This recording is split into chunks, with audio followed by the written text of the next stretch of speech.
ولا تقولوا لمن يقتل في سبيل الله اموات، اور جو لوگ اللہ کی راہ میں قتل کیے گئے، شہید ہو گئے، ان کو مردہ نہ کہو، بل احیاء، بلکہ وہ زندہ ہیں، ولکن لا تشعرون، لیکن تمہیں پتہ نہیں ہے.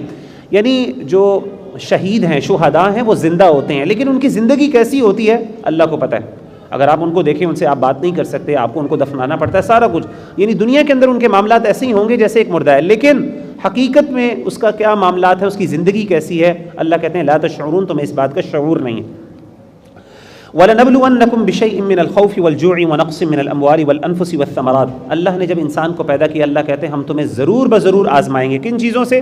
خوف سے، بھوک سے، اور مال و جان کی کمی سے، والثمرات، پھلوں سے.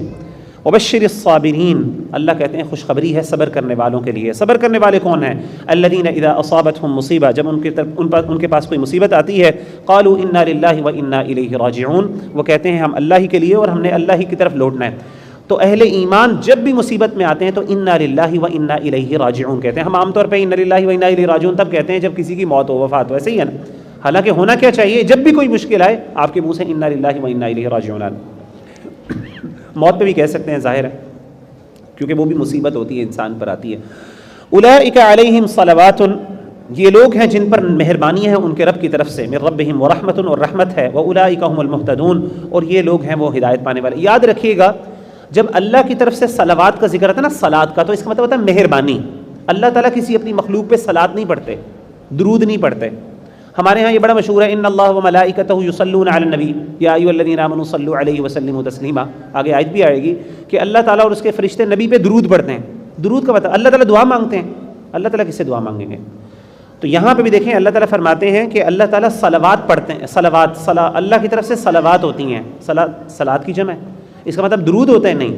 اہل ایمان کے لیے اللہ کی طرف سے مہربانی ہوتی ہے. تو جب بھی ہم بات کرتے ہیں صلات اللہ کی طرف سے تو اس کا مطلب ہوتا ہے مہربانی.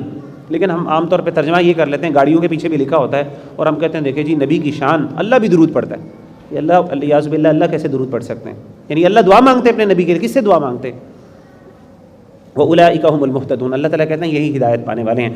ان الصفا والمروہ من شعائر اللہ، بے شک صفا مروہ اللہ کی نشانیوں میں سے ہیں. فمن حج البیت او اعتمر، جس نے حج کیا یا عمرہ کیا، فلا جناح علیہ، جو حج کرے یا عمرہ کرے یعنی بیت اللہ کا، فلا جناح علیہ، اس پر کوئی گناہ نہیں، ان یطوف بہما، کہ وہ ان دونوں کا طواف کرے، صفا مروہ کی سعی کرے. طواف سے مراد سعی کرے.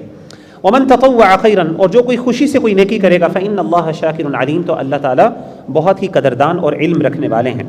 یعنی کہنے کا مطلب ہے جو بھی خیر، دیکھیں اللہ تعالیٰ کی کتنی بڑی رحمت ہے. انسان چھوٹا سا کام کہتے ہیں، اللہ کہتے ہیں میں شاکر ہوں، میں تمہارا شکر گزار، میں شکریہ ادا کروں گا. یعنی شکریہ کا مطلب ہے میں قدردان ہوں گا تمہارا.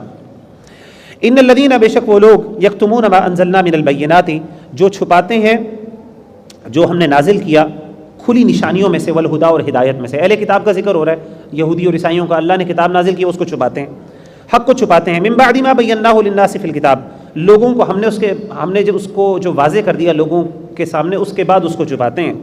اولئک، کتاب میں سے، اولئک کتاب میں یعنی قرآن، جو تورات اللہ نے نازل کی اور انجیل نازل کی، اس کو ہم نے جب واضح کر دیا لوگوں کو، اس کے بعد وہ اس کو چھپاتے ہیں، یعنی اس میں سے کنسیل کرتے ہیں، لوگوں کو پڑھنے نہیں دیتے کتاب.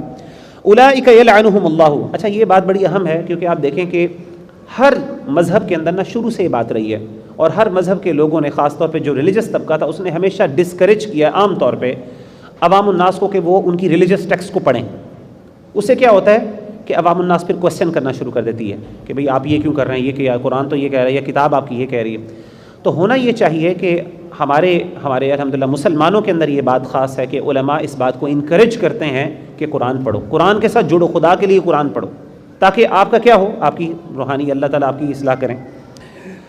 اور جو بندہ آپ کو قرآن سے منع کرے نا، جو کہے کہ نہیں آپ کو قرآن خود نہیں پڑھنا چاہیے، یہ بہت بڑی جہالت ہے. سبحان اللہ.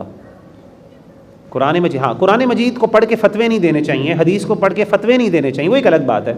لیکن کوئی بندہ یہ کہے کہ آپ نے قرآن پڑھنا ہی نہیں، اس سے بڑی مس گائیڈنس کیا ہو سکتی ہے؟ اللہ نے قرآن کس کے لیے بھیجا ہے؟ سبحان اللہ. اور اللہ نے ہمارے لیے آسان کیا ہے. ہاں آپ اس کو پڑھنے کے بعد فتوے دینا شروع کر دیں اور اپنی مرضی سے اس کی انٹرپریٹیشن کر دیں، وہ غلط. اللہ کہتے ہیں اولئک یلعنہم اللہ ویلعنہم اللاعنون، یہی وہ لوگ ہیں جن پہ اللہ کی لعنت ہے اور لعنت کرنے والوں کی لعنت ہے، فرشتوں اور مسلمانوں کی یعنی۔ الا الذین تابوا، بے شک وہ لوگ سوائے ان لوگوں کے جنہوں نے توبہ کر لی، واصلحوا اور اپنی اصلاح کر لی، وبینوا اور اس کے بعد کھول کے بیان کر دیا، فاولئک اتوب علیہم، تو یہی وہ لوگ ہیں کہ ان کو میں معاف کر دوں گا، وانا التواب الرحیم، اور میں بہت ہی بخشنے والا اور رحم کرنے والا۔ یاد رکھیے گا جب بھی کوئی علمی غلطی ہوتی ہے، کوئی ایکیڈیمک مسٹیک ہوتی ہے نا، تو اس کے لیے آپ نے اللہ سے صرف معافی نہیں مانگنی، آپ کے اوپر ضروری ہے کہ لوگوں کو وضاحت بھی کریں، کلیریفائی کریں، مجھ سے یہ غلطی ہو گئی۔ مثال کے طور پہ اگر میں نے آپ کو کوئی غلط مسئلہ بتا دی ہے، یہاں پہ بیٹھے بیٹھے بات کرتے کرتے میرے منہ سے غلطی ہو گئی اور مجھے پتہ چل گیا کہ میں نے غلط بتا دی ہے، اب میرے لیے یہ نہیں کہ میں صرف اللہ تعالیٰ کے سامنے کہہ دوں اللہ مجھے معاف کر دے، بس نہیں، من بعد ما بیناہ للناس فی الکتاب۔ ایکیڈیمک مسٹیک کے اوپر ضروری ہوتا ہے کہ آپ صرف اللہ تعالیٰ سے معافی نہ مانگیں بلکہ لوگوں تک اس کو پہنچائیں بھی، واضح بھی کر دیں جو آپ کے مینز اور ریسورسز ہیں۔ اس لیے بہت ضروری ہوتا ہے کہ آپ کلیریفیکیشن دیں اگر آپ سے کوئی ایکیڈیمک غلطی ہوئی ہے، کوئی